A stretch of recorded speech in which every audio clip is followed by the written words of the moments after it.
Tuhan firman-Mu ajaib, kekal meski gunung menghilang. Tiada huruf yang gagal, tak terpatahkan sia-sia. Hidup seperti-Mu ya Allah, lebih dari emas. Aku bersaksi kitab-Mu, kitab yang suci. Mendengarkan firman-Mu, hibur hati yang luka.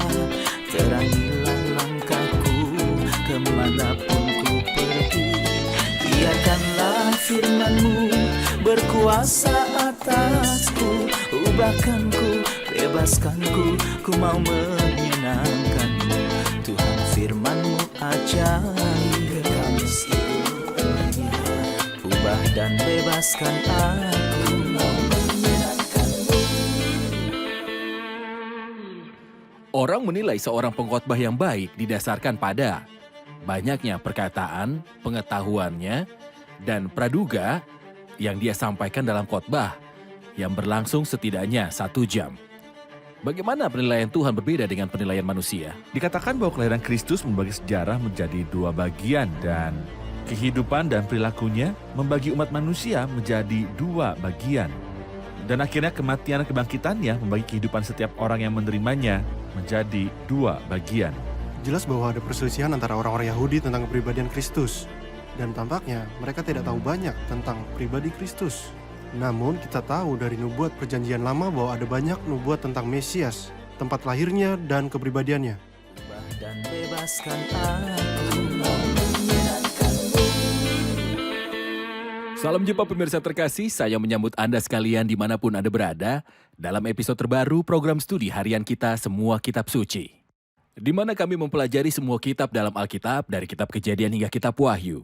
Dalam mempelajari kitab-kitab perjanjian baru, kita telah mencapai pada pasal 7 dalam Injil Yohanes. Hari ini kita akan mempelajari ayat 7 sampai 53. Saya ingin mendorong Anda untuk mempersiapkan Alkitab Anda dan ikuti studi ini hingga berakhir. Untuk memulai, izinkan saya menyambut tamu kehormatan di studio, hamba Tuhan Yosef Riyad. Selamat datang Saudara Yosef. Selamat datang saudara. Sebuah kehormatan. Tuhan memberkati. Tuhan memberkati. Saya juga ingin menyambut para hadirin di studio. Selamat datang. Tetap fokus untuk pertanyaan dan Tuhan akan memberi kita waktu yang baik untuk bersama. Tuhan memberkati. Saudara Yosef, saya akan membaca dari ayat ke-7 hingga 19. Dunia tidak dapat membenci kamu, tetapi ia membenci aku. Sebab aku bersaksi tentang dia bahwa pekerjaan-pekerjaannya jahat. Pergilah kamu ke pesta itu. Aku belum pergi ke situ, karena waktuku belum genap. Demikian katanya kepada mereka, dan ia pun tinggal di Galilea. Tetapi sesudah saudara-saudara Yesus berangkat ke pesta itu, ia pun pergi juga ke situ, tidak terang-terangan, tetapi diam-diam. Orang-orang Yahudi mencari dia di pesta itu dan berkata, "Di manakah ia?" Dan banyak terdengar bisikan di antara orang banyak tentang dia. Ada yang berkata, "Ia orang baik." Ada pula yang berkata, "Tidak, ia menyesatkan rakyat." Tetapi tidak seorang pun yang berani berkata terang-terangan tentang dia, karena takut terhadap orang-orang Yahudi. Waktu pesta itu sedang berlangsung, Yesus masuk ke bait Allah lalu mengajar di situ. Maka heranlah orang-orang Yahudi dan berkata, "Bagaimanakah orang ini mempunyai pengetahuan demikian tanpa belajar?" Jawab Yesus kepada mereka, "Ajaranku tidak berasal dari diriku sendiri, tetapi dari Dia yang telah mengutus aku. Barang siapa mau melakukan kehendaknya, ia akan tahu entah ajaranku ini berasal dari Allah, entah aku berkata-kata dari diriku sendiri. Tetapi barang siapa mencari hormat bagi Dia yang mengutusnya, ia benar dan tidak ada ketidakbenaran padanya. Bukankah Musa yang telah memberikan hukum Taurat kepadamu? Namun tidak seorang pun di antara kamu yang melakukan hukum Taurat itu. Mengapa kamu berusaha membunuh aku?" Saudara Yosef, pada mulanya Tuhan berkata kepada mereka, "Dunia tidak dapat membenci kamu, tetapi ia membenci aku." Mengapa dia berkata begitu? Sederhananya karena seperti yang dikatakan dalam ayat ini bahwa dia sedang bersaksi bahwa pekerjaan mereka jahat. Hal ini tidak berarti kemanapun dia pergi, ia menegur dan menindas orang, tidak dalam pengertian itu. Tapi seperti yang dikatakan di pasal 3, dan inilah hukuman itu, terang telah datang ke dalam dunia, tetapi manusia lebih menyukai kegelapan daripada terang, sebab perbuatan-perbuatan mereka jahat, yang berarti bahwa di hadapan terang mengungkapkan banyak hal. Maksud saya adalah dengan hanya ada di suatu tempat Kristus menyingkapkan orang-orang jahat. Karena itu mereka tidak menyukainya, mereka membencinya. Bahkan menurut Yesaya pasal 49, dia adalah orang yang dibenci oleh bangsa. Dia dibenci karena dia adalah terang dan mereka jahat. Mereka lebih menyukai kegelapan daripada terang. Ketika dia pergi ke bait dan mengajar orang, mereka terpesona dan berkata, bagaimana dia tahu kitab-kitab meskipun tidak belajar? Pendidikan apa yang mereka maksud di sini? Dan apakah Yesus tidak pernah belajar? Yesus tidak dapat diragukan, ia tahu cara membaca dan menulis. Ini jelas ketika dia memasuki sinagoga Nazaret dan gulungan itu diberikan kepadanya, dia berdiri untuk membaca. Tapi di sini maksudnya, dia tidak memiliki latar belakang pendidikan agama dan tidak punya ijazah agama dari siapapun. Mereka mengira hanya merekalah satu-satunya sumber pendidikan. Mereka tidak tahu bahwa setiap orang dididik dari Tuhan. Mereka tidak pernah memikirkan hal ini. Mereka mengira bahwa mereka adalah sumber dari pendidikan dan otoritas. Dan Yesus tidak mengajar atau punya otoritas dari mereka. Sayangnya, mereka tidak menghargai pendidikan dan otoritas bahwa Tuhan adalah sumber mereka. Mengapa saudara-saudaranya mendorong dia untuk pergi ke hari raya? Menurut saya mereka mendapat manfaat darinya. Mereka tahu bahwa dia memiliki potensi untuk melakukan mujizat. Mengapa engkau tinggal di Galilea? Mengapa engkau bersembunyi padahal engkau dapat memukau banyak orang dengan mujizat ajaibmu? Pergilah, jadilah terkenal agar kita mendapat manfaat darimu. Banyak yang ingin tidak melayani Tuhan tetapi mendapatkan manfaat darinya. Dan saudara-saudara Kristus menurut daging pada waktu itu adalah semacam ini. Jadi mereka menginginkan kemuliaan bagi diri mereka sendiri, bukan kemuliaan Tuhan. Bukan. Orang-orang Yahudi mencari dia di pesta itu dan berkata, di manakah ia? Dan banyak terdengar bisikan di antara orang banyak tentang dia.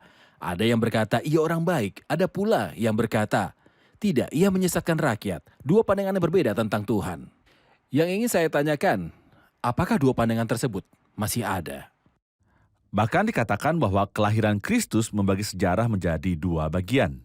Dan kehidupan serta perilakunya membagi umat manusia menjadi dua bagian. Dan akhirnya kematian dan kebangkitannya membagi kehidupan setiap orang yang menerimanya menjadi dua bagian. Setiap orang menerima dia memiliki kehidupan sebelum dan kehidupan sesudahnya. Dan sampai saat ini tentunya masih sama, kebingungan dan pertanyaan masih tetap ada.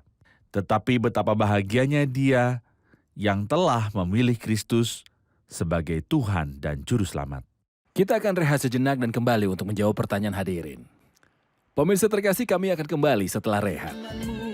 Berkuasa atasku, ubahkanku, bebaskanku, ku mau menyenangkanmu. Tuhan firman-Mu ajaib, kami ubah dan bebaskan aku, mau menyenangkanmu. Kami kembali pemirsa terkasih untuk menjawab pertanyaan dari hadirin di studio. Halo, apa kabar? Anda sudah siap? Ada pertanyaan? Silakan. Yohanes 7 ayat 8, Tuhan berkata dia tidak akan pergi ke hari raya itu. Tetapi di ayat 10 dia pergi ke hari raya. Bagaimana menjelaskannya? Bagaimana kita bisa mendamaikan kedua keputusan ini? Dia berkata aku tidak pergi, kemudian dia pergi ke hari raya itu. Penting untuk dipahami bahwa Hari Raya Penuh Daun menunjukkan periode masa depan di mana dunia akan hidup, di mana Kristus akan terlihat. Kristus berkata, pergilah ke pesta itu karena waktuku belumlah tiba untuk menunjukkan diri kepada dunia. Mereka ingin dia tampil untuk menunjukkan dirinya ke dunia. Ini akan terjadi, tetapi di masa depan. Sementara di ayat 10, dia bilang pergi, tetapi bukan untuk menunjukkan dirinya, tapi dia pergi karena dia memiliki pekerjaan yang harus dilakukan. Dan apa pekerjaan ini? Kitab suci memberitahu kita di ayat 14, dia pergi ke bait Allah dan mulai mengajar. Jadi, dia tidak pergi untuk menunjukkan dirinya, tetapi dia pergi untuk melanjutkan pelayanannya dalam mengajar orang-orang. Jadi kita bisa mengerti bahwa dia tidak pergi untuk menanggapi permintaan mereka untuk menunjukkan dirinya dan dikenal, tetapi dia pergi untuk melakukan pelayanan secara pribadi. Benar, hanya ketika waktunya adalah waktu Bapa, saat itu tengah hari raya. Dia tidak bekerja sesuai dengan waktu mereka, tetapi menurut waktu Bapa, menurut waktu surga. Benar. Menanggapi pertanyaan orang-orang dalam ayat 15, maka heranlah orang-orang Yahudi dan berkata, bagaimanakah orang ini mempunyai pengetahuan demikian tanpa belajar? Jawab Yesus kepada mereka, ajaranku tidak berasal dari diriku sendiri, tetapi dari Dia yang telah mengutus aku.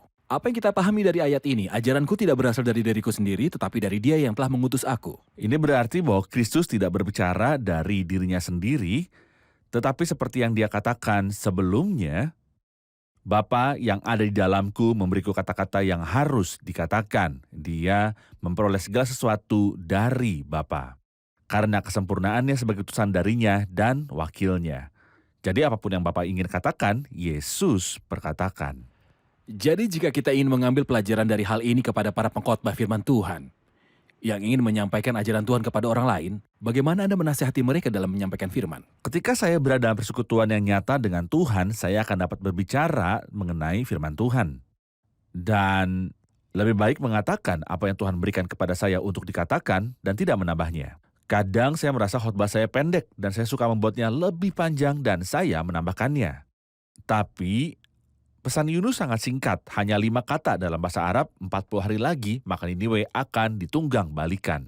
Ini adalah pesan yang telah diberikan Tuhan kepadanya dan dampaknya sangat besar. Jadi ketika Tuhan memberi saya pesan, biarkan saya mengatakan apa adanya. Bahkan jika hanya sedikit, karena inilah yang harus saya lakukan. Saudara Yosef, kadang-kadang orang menilai seorang pengkhotbah yang baik berdasarkan banyaknya kata-katanya, pengetahuannya, dan anggapannya bahwa ia menyajikan dalam khotbah yang berlangsung setidaknya 1 jam. Bagaimana penilaian Tuhan yang berbeda dengan penilaian manusia? Rasul Paulus sendiri berkata, aku lebih memilih berbicara 5 kata, dan dia mengatakan di sini juga 5 kata dengan pikiranku, untuk mengajar orang lain daripada 10.000 kata dalam bahasa lidah yang orang dengar dan tidak mengerti. Sangat mungkin untuk berbicara selama 1 jam. Dan bukan makanan yang Tuhan ingin berikan kepada orang-orang pada saat itu. Tapi saya mungkin bisa mengatakan 5 kata sebagai pesan yang Tuhan katakan kepada saya untuk disampaikan, dan itu akan membawa lebih banyak berkat. Ini bukanlah tentang panjangnya pesan yang dikhotbahkan, tapi mengenai kedalamannya. Allah juga berfirman di ayat berikutnya, di ayat 17, jika seseorang berkehendak untuk melakukan kehendak Tuhan, dia akan mengetahui apakah ajaran itu berasal dari Tuhan, atau apakah saya berbicara atas otoritas saya sendiri. Mohon jelaskan. Mungkin ayat berikutnya menjelaskannya, barang siapa berkata dari dirinya sendiri, mencari hormat bagi dirinya sendiri. Apakah seorang pendeta ketika berbicara, mencari hormat bagi diri sendiri? Atau dia ingin memberikan semua hormat hanya pada Tuhan?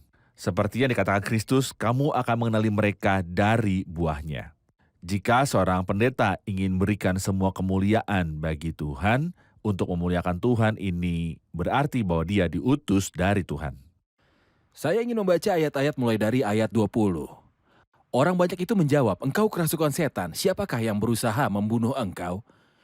Jawab Yesus kepada mereka, hanya 1 perbuatan yang kulakukan dan kamu semua telah heran.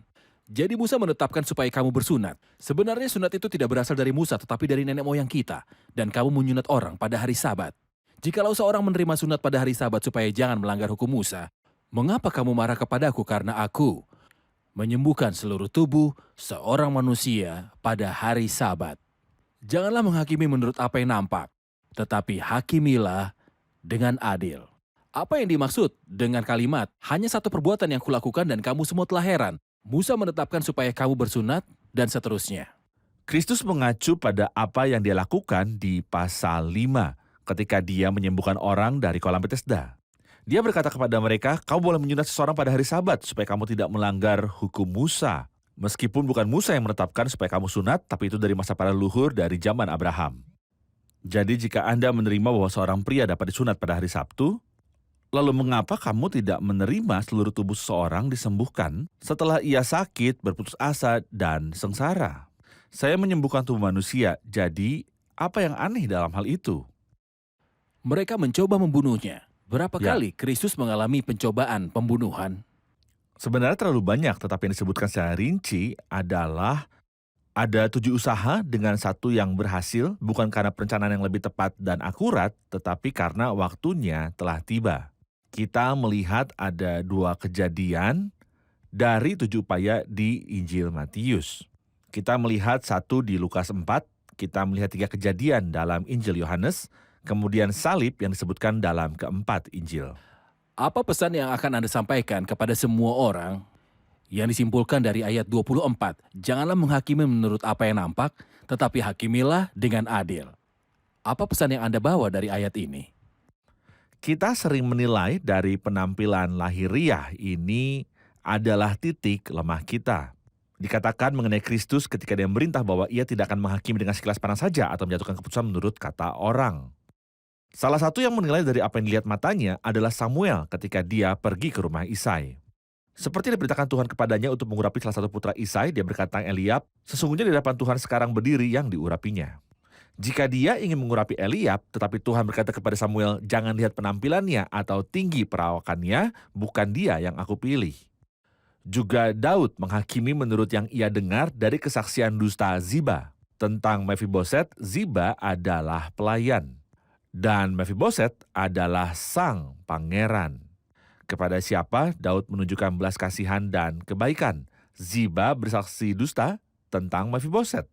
Maka Daud mendengarkan saksi dusta itu, percaya dan menghakimi menurut apa yang didengarnya dengan telinganya. Jadi janganlah menghakimi menurut apa yang nampak, tapi hakimilah dengan adil. Jika Anda tidak memiliki semua petunjuk dan bukti, jangan terburu-buru untuk menghakimi. Serahkan penilaian kepada orang yang mengetahui semua fakta. Tetapi jika Anda hanya mengetahui sebagian darinya, janganlah terburu-buru untuk menjatuhkan hukuman.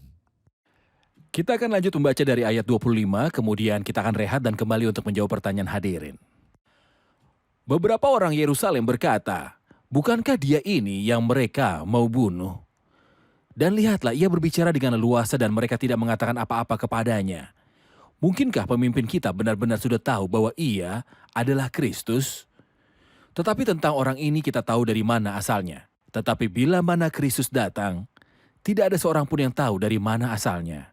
Waktu Yesus mengajar di bait Allah, ia berseru, memang aku kamu kenal dan kamu tahu dari mana asalku.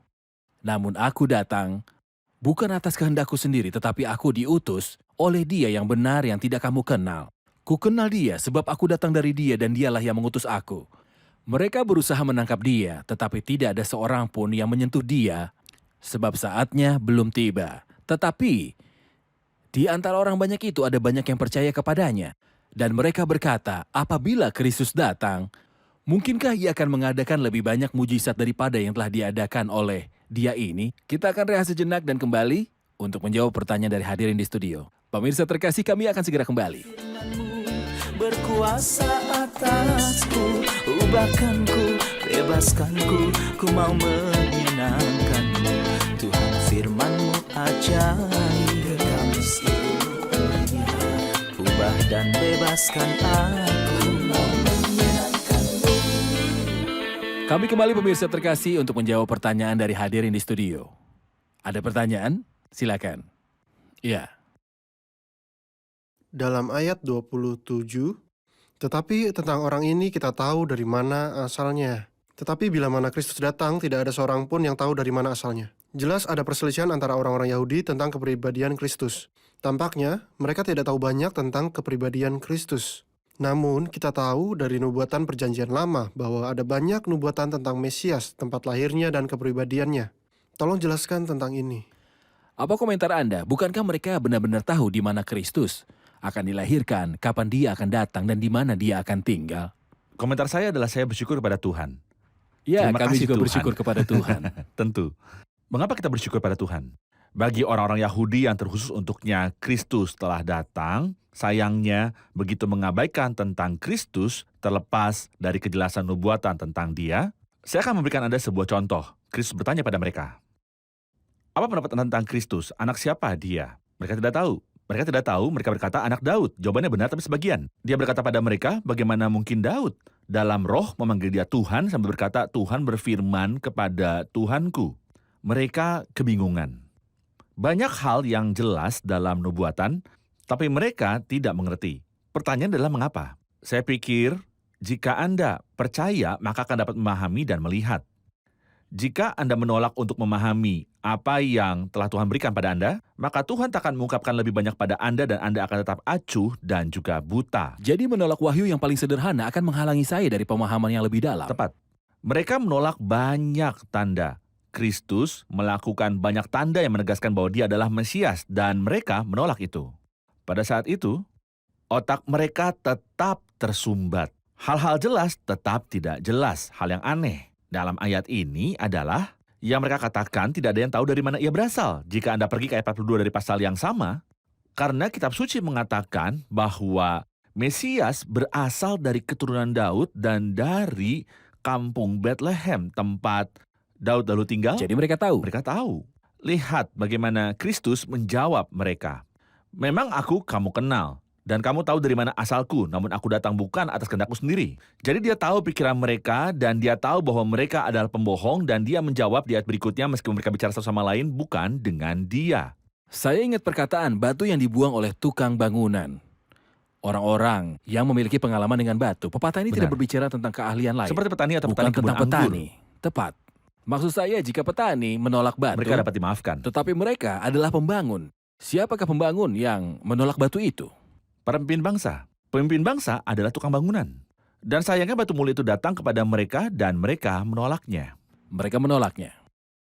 Saya ingin membaca dari ayat 37 sampai akhir pasal ini. Dan pada hari terakhir, yaitu pada puncak perayaan itu, Yesus berdiri dan berseru, "Barang siapa haus, baiklah ia datang kepadaku dan minum. Barang siapa percaya kepadaku seperti yang dikatakan kitab suci, dari dalam hatinya akan mengalir aliran-aliran air hidup." Yang dimaksudkannya ialah roh yang akan diterima oleh mereka yang percaya kepadanya.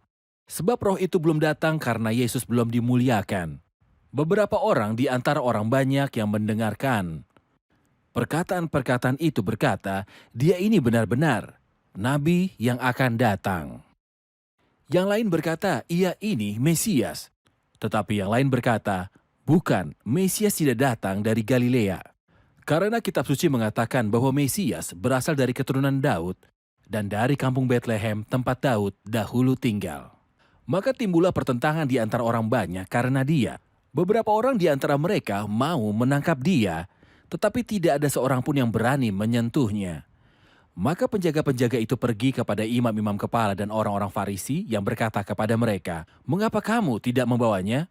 Jawab penjaga-penjaga itu, "Belum pernah seorang manusia berkata seperti orang itu." Jawab orang-orang Farisi itu kepada mereka, "Adakah kamu juga disesatkan? Adakah seorang di antara pemimpin-pemimpin yang percaya kepadanya atau seorang di antara orang-orang Farisi? Tetapi orang banyak ini tidak mengenal hukum Taurat, terkutuklah mereka. Dari mereka yang dahulu telah datang kepadanya berkata kepada mereka, 'Apakah hukum Taurat kita? Menghukum seseorang sebelum ia didengar dan sebelum orang mengetahui apa yang telah dibuatnya?' Jawab mereka, 'Apakah engkau juga orang Galilea? Selidikilah kitab suci dan engkau akan tahu bahwa tidak ada nabi yang datang dari Galilea.' Lalu mereka pulang masing-masing ke rumahnya, tetapi Yesus pergi ke Bukit Zaitun. Ketika Yesus berdiri dan pada hari terakhir, yaitu pada puncak perayaan itu, Yesus berdiri dan berseru. Dia memperkenalkan dirinya sebagai sumber air. Apakah latar belakang dari khotbah ini? Pada hari raya Pondok Daun, mereka menimba air dan menuangkannya. Kristus tampaknya telah berada dalam adegan ini sendiri. Mereka biasa mengambil air dari kolam Siloam dan menuangkannya. Dalam situasi itu, Kristus berseru pada hari terakhir perayaan, hari raya, itu berarti setelah mereka melakukan yang harus mereka lakukan. Dan berusaha memeriahkan perayaan, tapi tidak ada yang menemukan penghiburan dan kebahagiaan. Jadi Kristus berseru dengan panggilan itu yang saya anggap sebagai Injil singkat. Jika ada yang haus, ini adalah awalnya menjadi haus dan membutuhkan, karena haus adalah kebutuhan yang kuat. Biarkan dia datang padaku dan tidak pergi pada siapapun kecuali aku. Jika Anda membutuhkan, pergi pada Kristus karena dia memiliki solusinya. Pergi padanya untuk minum. Lalu ia berkata, barang siapa percaya kepadaku, seperti yang dikatakan oleh kitab suci, dari dalam hatinya akan mengalir aliran-aliran air hidup. Jadi Kristus tidak hanya akan memenuhi kebutuhan Anda, tetapi juga dia akan membuat Anda menjadi berkat yang melimpah bagi orang lain. Jadi pertama, merasa haus. Kedua, datanglah padanya. 3, minumlah saat Anda datang padanya. 4, menjadi saluran untuk mengairi orang lain. Dalam Yohanes 4, air yang akan kuberikan kepadanya akan menjadi mata air di dalam dirinya yang terus-menerus, memancar sampai kepada hidup yang kekal. Di sini kita berbicara, barang siapa percaya kepadaku seperti yang dikatakan kitab suci, dari dalam hatinya akan mengalir sungai-sungai air hidup. Apakah ada hubungannya? Saya pikir ada sumber air bergerak dari bawah ke atas. Dan ini melambangkan penyembahan karena pembicaraan dalam Yohanes 4 adalah tentang penyembahan yang benar yang akan menyembah pada Bapa dalam roh dan kebenaran. Tapi sungai-sungai, mereka bergerak dari titik yang lebih tinggi ke titik yang lebih rendah. Dan ini adalah gambaran dari melayani orang lain. Moral pelayan dan tingkat spiritual harus lebih tinggi dari orang-orang yang dia layani. Jika levelnya lebih rendah, dia tidak bisa melayani mereka. Air yang turun dari atas ke bawah melambangkan pelayanan dan keduanya bergerak karena kuasa Roh Kudus. Saya tidak dapat beribadah tanpa Roh Kudus dan saya tidak dapat melayani tanpa Dia. Tetapi beribadah itu seperti air yang mengalir dari bawah ke atas menuju Allah, sedangkan pelayanan dari atas ke bawah. Saya ingin Anda berkomentar sebentar tentang Nikodemus. Pandangannya di sini dibandingkan dengan pandangannya dalam Yohanes 3. Faktanya, Nikodemus adalah sosok yang benar-benar terhormat dan beriman. Dan terang masuk dalam hidupnya secara bertahap. Tidak sekaligus, tetapi seperti yang dikatakan seorang dalam Yohanes 3, sudah malam dia datang kepada Yesus pada malam hari dan pada saat dia berada dalam kegelapan rohani. Tetapi Tuhan kita telah mengucapkan kata-kata yang indah kepadanya dan tampaknya terang mulai muncul dari dalam hatinya. Maksud saya, di sini kita bisa melihat secercah cahaya. Bukan cahaya penuh yang membuatnya berdiri dan mengambil tindakan Kristus, tetapi dia dengan takut-takut membela Kristus. Tetapi ketika kita sampai pada Yohanes 16 dan khususnya dalam Injil ini, kita akan menemukan dia menjadi hamba Kristus. Mengorbankan semua hak istimewanya sebagai penatua yang hebat dan dia meninggalkan semuanya. Dia senang menjadi murid Yesus dan memberikan kain kafan dan memasukkan tubuh Yesus ke dalam kubur. Baik, Tuhan memberkati. Tuhan melindungi Mari Anda. kita tinjau episode ini bersama hadirin di studio. Apa kabar? Saya tahu bahwa Anda siap sepanjang episode. Pertanyaan pertama. Tetapi sesudah saudara-saudara Yesus berangkat ke pesta itu, ia pun juga pergi ke situ. Tidak terang-terangan, tetapi diam-diam. Tapi di pasal yang sama tertulis, dia berkata, aku tidak akan pergi, tetapi kemudian dia pergi. Ayat 8, aku tidak akan pergi. Ayat 10, dia pergi. Bagaimana menghubungkan antara keduanya? Tuhan Yesus tidak naik untuk melakukan keinginan mereka karena mereka ingin dia menunjukkan dirinya. Tapi dia pergi untuk menyelesaikan pelayanannya dan ini menjadi lebih jelas. Dalam ayat 14 dikatakan waktu pesta itu sedang berlangsung, Yesus masuk ke bait Allah lalu mengajar. Jadi dia pergi untuk menyelesaikan pelayanan bukan menunjukkan diri. Baik, Tuhan memberkati. Kami akan melanjutkannya di episode selanjutnya. Tuhan memberkati. Terima kasih Saudara Yosef, kita akan Sama-sama, lanjutkan terima di kasih, Tuhan episode memberkati yang Anda. selanjutnya. Pertanyaan episode hari ini untuk Anda adalah, firman Tuhan Yesus dalam ayat 16, apa maksud perkataan Tuhan Yesus di ayat 16, ajaran saya bukan milik saya, tetapi dia mengutus saya? Apa maksud perkataan Tuhan Yesus pasal 7 ayat 16, ajaranku tidak berasal dari diriku sendiri, tetapi dari dia yang telah mengutus aku? Pemirsa terkasih, sampai jumpa di episode selanjutnya. Tuhan menyertai. Ketika mereka diletakkan di mesin ilahi pada cahaya ilahi, kita menemukan bahwa mereka memiliki malapetaka yang sama. Apakah Kristus memiliki kebodohan? Apakah Kristus memiliki aib? Apakah Kristus memiliki malu? Apakah cukup bagi seseorang bahwa Tuhan menyuruhnya untuk tidak berbuat dosa, untuk berhenti berbuat dosa, tanpa memberinya pertolongan dan kemampuan untuk hidup dengan layak? Mereka tidak bermaksud merajam wanita yang berzina sebanyak mereka ingin merajam Kristus.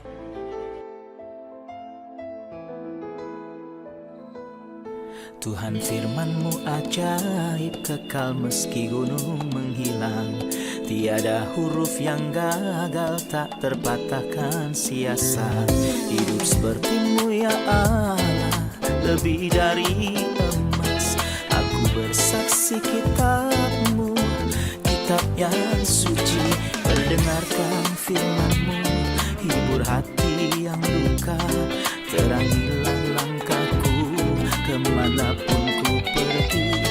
Biarkanlah firman-Mu berkuasa atasku. Ubahkanku, bebaskanku, ku mau menyenangkan-Mu. Tuhan firman-Mu ajaib, kekal meski ubah dan bebaskan aku.